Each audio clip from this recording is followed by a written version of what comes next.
Como están a pocas horas de la reunión en Riad entre Estados Unidos y Rusia, crece el nerviosismo y alerta entre los líderes europeos que se reúnen de emergencia en Francia para hablar sobre Ucrania junto con el posible envío de tropas, que será uno de los temas principales en ese encuentro. Hoy vamos a analizar los hechos y los escenarios. Inicia el mapa. Bienvenidos.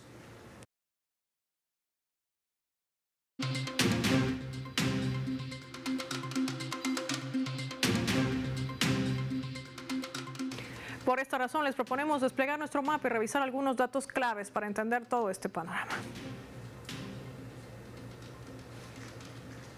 Rusia y Ucrania, aunque debería decir Rusia y Estados Unidos por negociaciones de paz. ¿Por qué lo planteamos así? Vamos a revisar nuestro mapa. Ahí vemos identificado a los tres actores principales, pero yo quitaría de lado a Zelensky, que no fue invitado a esta reunión en Riad. En medio, el presidente de Estados Unidos, Donald Trump, y por otro lado, el presidente de Rusia, Vladimir Putin.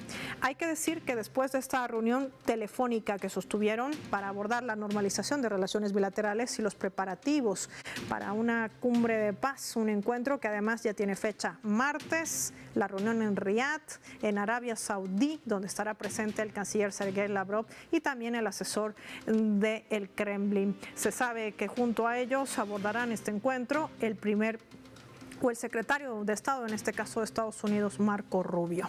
Tema sobre la mesa, una solución también al este de Europa, a la crisis ucraniana, unas negociaciones que hablan también de intercambio de prisioneros, entre otras cuestiones. Oriente Medio también es otro de los puntos que será abordado bajo el programa nuclear iraní y las relaciones económicas bilaterales entre Moscú y Washington.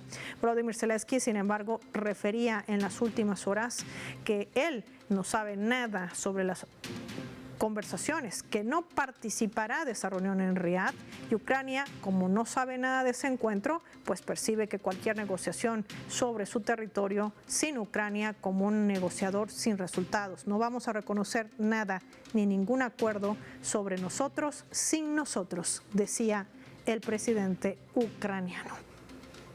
¿Qué implica esto? Lo vemos también en nuestro mapa en otros datos. El ejército ruso anunciaba la conquista de la localidad de Folivka, ubicada en la región oriental ucraniana de Kharkov, mientras mantenía el pulso de las fuerzas ucranianas en la región del Donbass. También ha recuperado el control de la localidad de Svirdilovko, ubicada a 10 kilómetros al noroeste de Sudzha, la mayor ciudad de la región en Kursk, controlada por las fuerzas ucranianas desde agosto del año pasado. Las defensas antiaéreas rusas derribaron también días atrás 40 drones ucranianos sobre territorio de 4 regiones, que ha llevado a la suspensión temporal de las operaciones en 7 aeropuertos. Hay que recordar que desde el despliegue de esta operación militar especial rusa en Ucrania en 2022, en febrero, las tropas rusas realizan una operación militar especial y esto ha garantizado la recuperación de varios territorios en su objetivo principal: desmilitarizar y desnazificar la región asediada desde el año 2014. Y hay que decir también en nuestro mapa que en varias de estas regiones hoy controladas por Rusia también se encuentran las tierras raras. Un punto clave que exige a Estados Unidos que le pague a Ucrania en compensación por los billones de dólares que ha entregado a lo largo de este conflicto. Un tema que genera alerta en Europa. De esto y más vamos a hablar con nuestros invitados.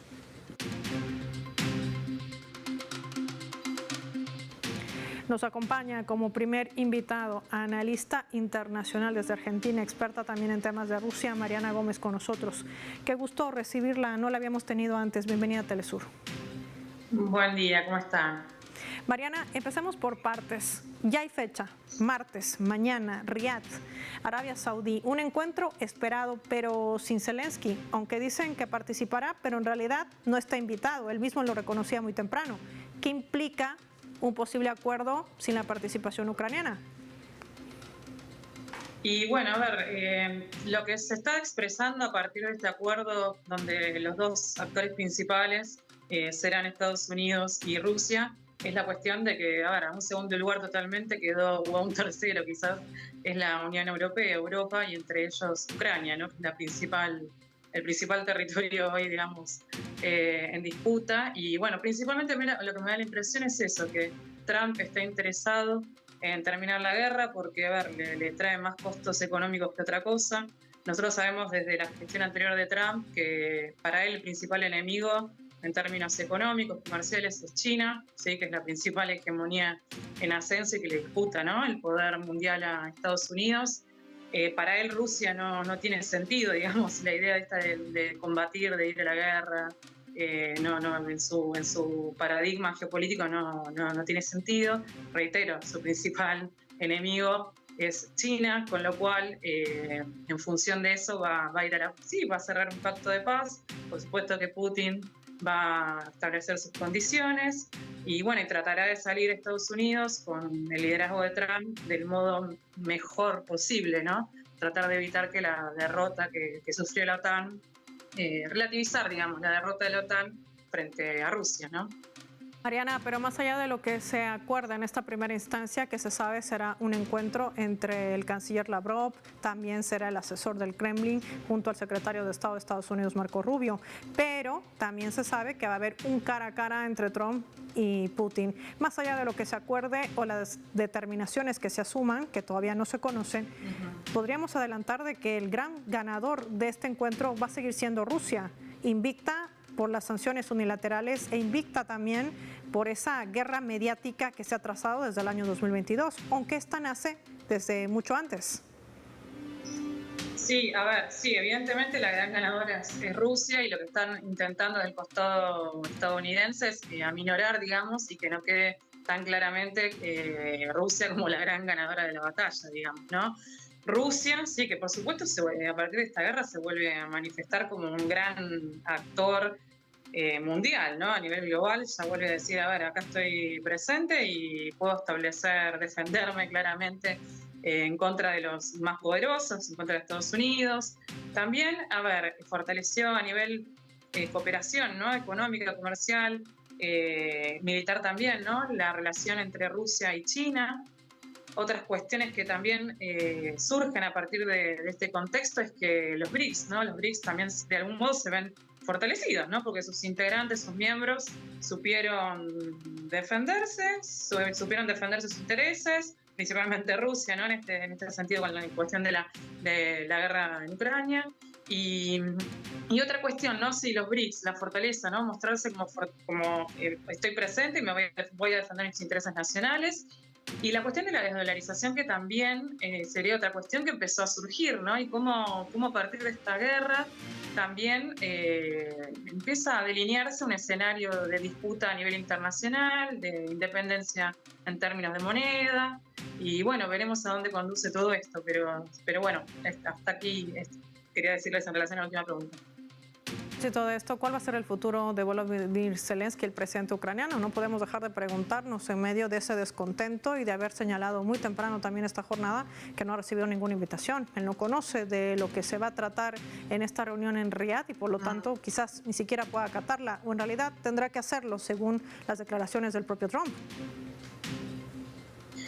Sí, a ver, se supone que debería, a ver, si uno lo piensa en términos de la soberanía de Ucrania, si es lo que se va a poner en discusión, en el deber ser, debería haber sido invitado, pero evidentemente los métodos sí de Trump él es un hombre muy directo, pragmático, dice, quienes tenemos el poder acá somos Rusia y Estados Unidos, y a esa negociación se van a tener que someter, porque el poder es así, el poder lo manejan los poderosos, y en este contexto los que van a tener... Sí, los que van a negociar y los que van a tomar las decisiones serán Rusia y Estados Unidos, y a eso se va a tener que someter Zelensky y a su vez Europa, ¿no?, que también se está viendo humillada, ¿no?, en este contexto y bueno, está tratando de hacer alguna cuestión, de manifestarse en algún sentido, pero que evidentemente van a tener que igualmente, sí, someterse. Y ahora está, bueno, la cuestión que están empezando a negociar el tema del ejército, ¿no?, la construcción de un ejército europeo, que veremos que para mí no tiene sentido, pero bueno, veremos cómo se conduce, ¿no?, Europa después de esto, después de haber sido humillada y haberse sometido a los intereses estadounidenses sin ningún tipo de paga, ¿no? Más bien la única paga que va a recibir es la humillación y la pérdida económica, comercial, ¿no?, después de haberse interrumpido el gas, ¿no?, que Europa importaba principalmente el gas proveniente de Rusia. Eso le afectó, sabemos, en términos de inflación, afectó en términos de competitividad, ¿no?, porque cuando sube el precio de una materia prima tan fundamental para una sociedad como es el petróleo, el gas, todo eso impacta en términos de inflación, precios, pérdida de competitividad, afectó a la industria europea. Y bueno, a ver, están pagando los costos de someterse a los intereses ajenos y no defender sus propios intereses como europeos. Esto era algo que se veía ya desde el principio, ¿no? Del conflicto, pero bueno, evidentemente los líderes europeos no priorizan sus propios intereses nacionales. ¿Y cómo se repite la historia, verdad, Mariana? Una vez más Estados Unidos decidiendo por un tercer país unilateralmente, quiero decir, de manera extraterritorial, cuál va a ser el futuro, no solamente de su población, que hayan muerto varios millones de ciudadanos en este conflicto, sino también de sus propios recursos estratégicos, tierras raras, que es lo que quiere Trump en sus manos ahora como indemnización. Quiero agradecer a nuestra invitada por habernos acompañado. Al regreso analizamos otros escenarios geopolíticos y lo hacemos después de la pausa, revisando nuestra escala.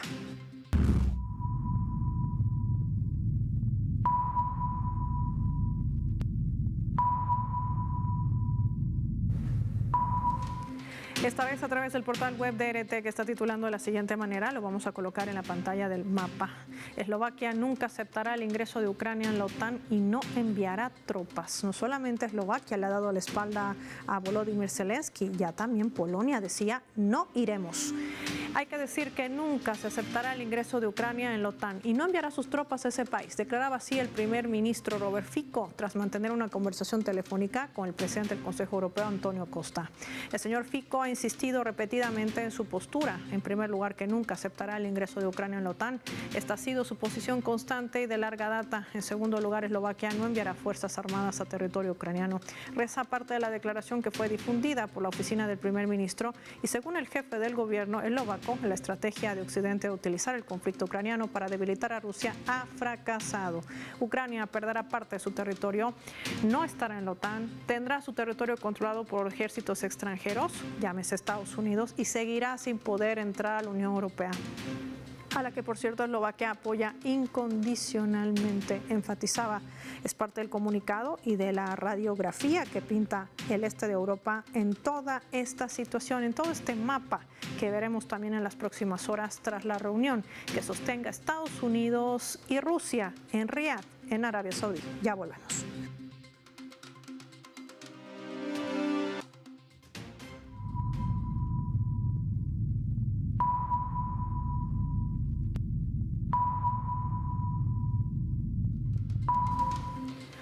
Vamos a sumar otro elemento también para el análisis a través de la fotografía. El que ven en pantallas, el presidente de Francia, Emmanuel Macron, ha convocado una cumbre de urgencia para discutir la situación ucraniana y la seguridad en Europa, marcada por la sorpresa de la administración de Donald Trump de negociar directamente con Rusia para poner fin al conflicto. De cara a este encuentro, Reino Unido, Suecia, Bélgica y Países Bajos afirmaron estar dispuestos a enviar sus fuerzas militares a Kiev para garantizar la seguridad, una vez sea alcanzado un acuerdo de paz.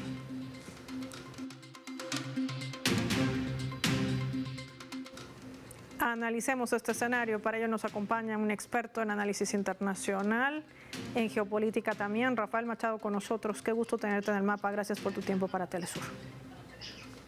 Gracias por la invitación. Siempre un honor estar con ustedes. Rafael, ¿cómo queda Europa en todo este juego geopolítico?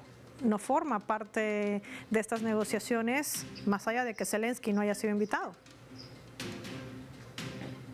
Sí, bueno, sobre esas negociaciones, el hecho de que Zelensky no fue invitado es básicamente una demostración de la importancia con que Zelensky es percibido en el occidente. En verdad, aunque hace algunos años ya, desde 2022, Zelensky apareció en todas las revistas, todas las publicaciones, documentarios, periódicos, etc. Fue capa de Time, fue capa de prácticamente todas las principales publicaciones occidentales, tratado como un héroe, tratado como un genio, un gigante, o el Churchill de su tiempo, etc. La realidad es que Zelensky siempre fue percibido con bastante desprecio, sí, porque al fin era algo sabido por todas las autoridades occidentales de que Ucrania solo se mantenía de pie a causa del aporte financiero y militar de los países occidentales, principalmente de Estados Unidos. En ese sentido,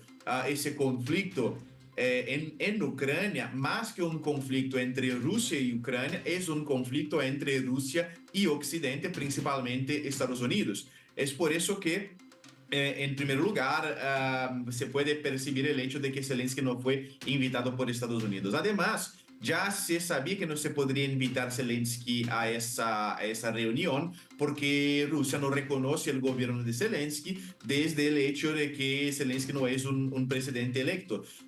El periodo, el mandato de Zelensky ya se acabó.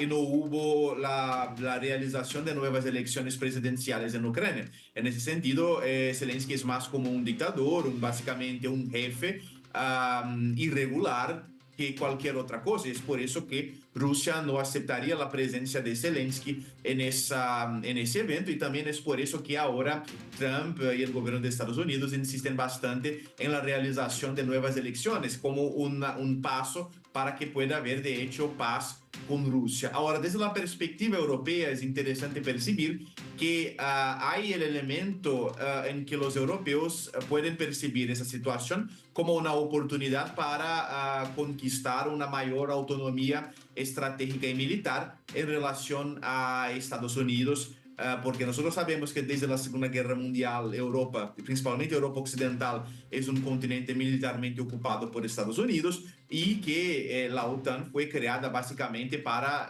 garantizar la ocupación militar de Estados Unidos y mantener Europa aislada de Rusia.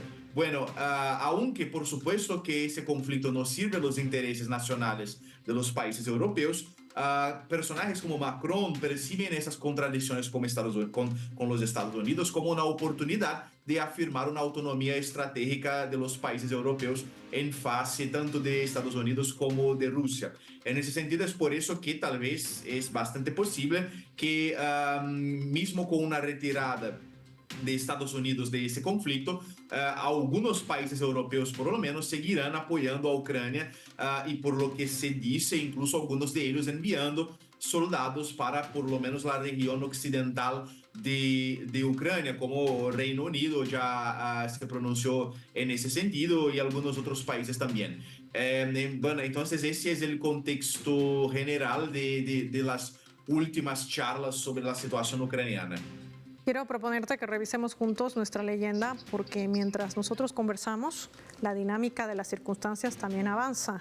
Y de esto hablamos cuando veamos lo que ya está reseñando también el presidente Donald Trump.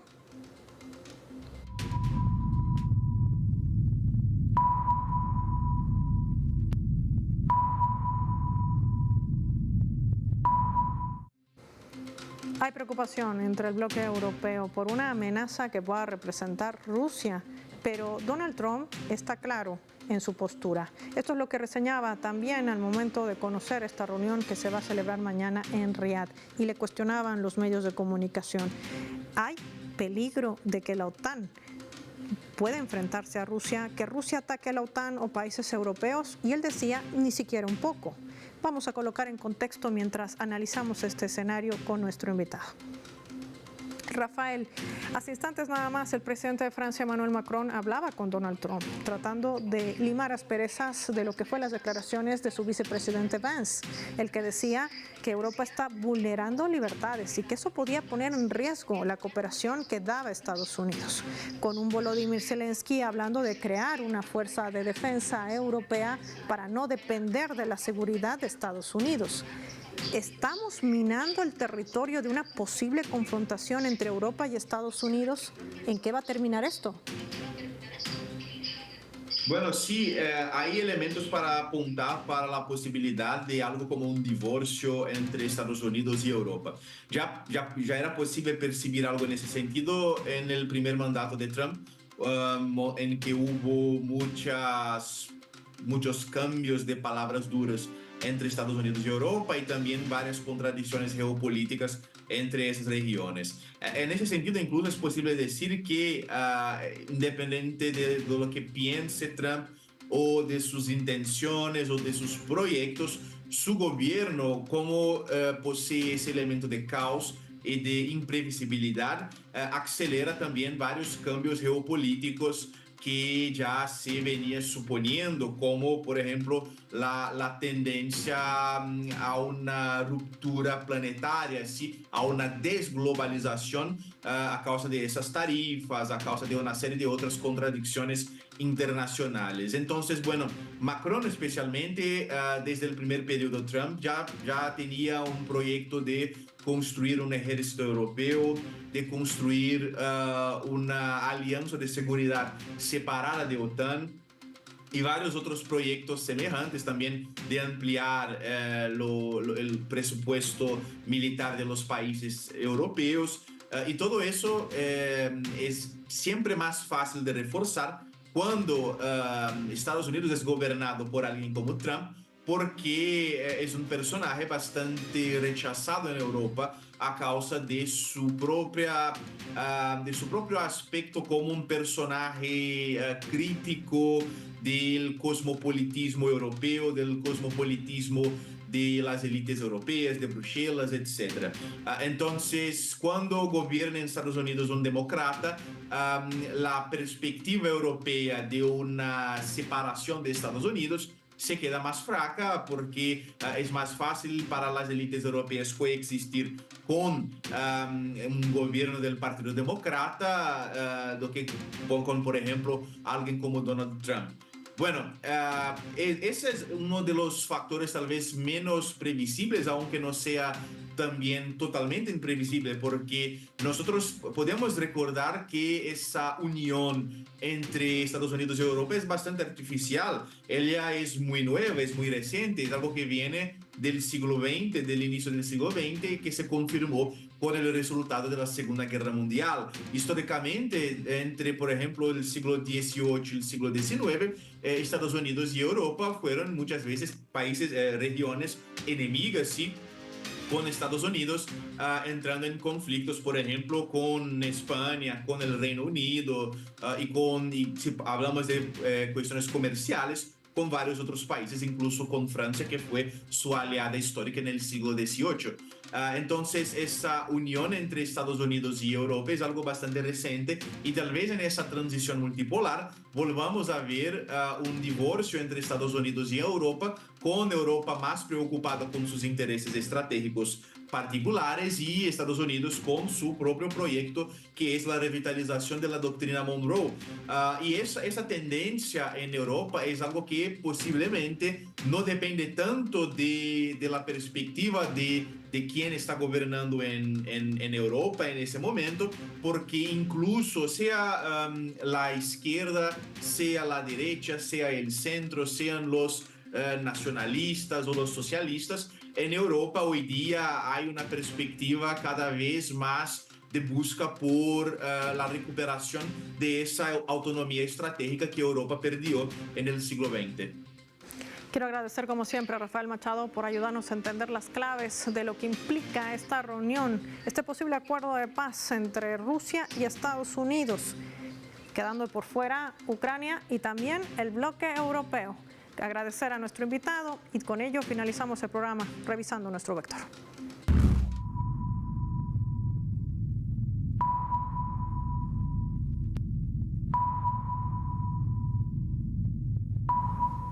Nuestro radar en el mapa nos refleja las tres claves sobre este tema. 1. Acuerdo. Estados Unidos tiene claridad de que el conflicto en Ucrania es insostenible. Estados Unidos aporta el 54% a Ucrania y la Unión Europea tan solo el 36%. La reunión en Riad será clave para marcar la robustez de una Rusia que no ha podido ser vencida ni con toda la campaña mediática ni coercitiva. 2. Tierras raras. ¿Qué decir que el 50% de estas tierras raras para Estados Unidos sería la verdadera molestia de Europa? Sí, que podría quedarse sin la tajada de esa torta después de haber invertido mucho en el conflicto ucraniano. Es más, no será tan sencillo, sin embargo, que este recurso, que además está ahora en territorio en poder de Rusia, ¿cómo va a negociar Trump este aspecto? Pero sobre todo, no le quedará de otra a Zelensky que tan solo acatar un presidente que no goza ni de legitimidad ni de legalidad y que está al filo de la navaja. 3. Europa y sus líderes no solo tendrán el gran desafío de verse en un fracaso total de su misión, no solamente van a quedar por fuera, también será deplorable y esa condición en la economía que ha golpeado a cientos de millones de habitantes por seguir entregando armas a sus supuestos amigos que hoy los tratan como sus enemigos. ¿Podría Europa seguir entorpeciendo sus relaciones con Estados Unidos? ¿Estaremos a puertas de un nuevo conflicto o divorcio entre Estados Unidos y Europa? Por lo menos Polonia ha dado un paso al costado y ha dicho que las relaciones con Estados Unidos son buenas y por esa razón no enviará tropas a Ucrania. La pregunta será hoy a quienes se reúnen en Francia, tanto a von der Leyen como a Antonio Costa y también Emmanuel Macron, si están dispuestos a seguir sosteniendo a Volodymyr Zelensky y a todo este conflicto que tan solo trae beneficio de muerte. Y hablamos del beneficio de seguir enriqueciendo a sus complejos militares e industriales. Con un panorama complejo, cierra el mapa. Soy Paola Pérez y nos vemos a una próxima edición.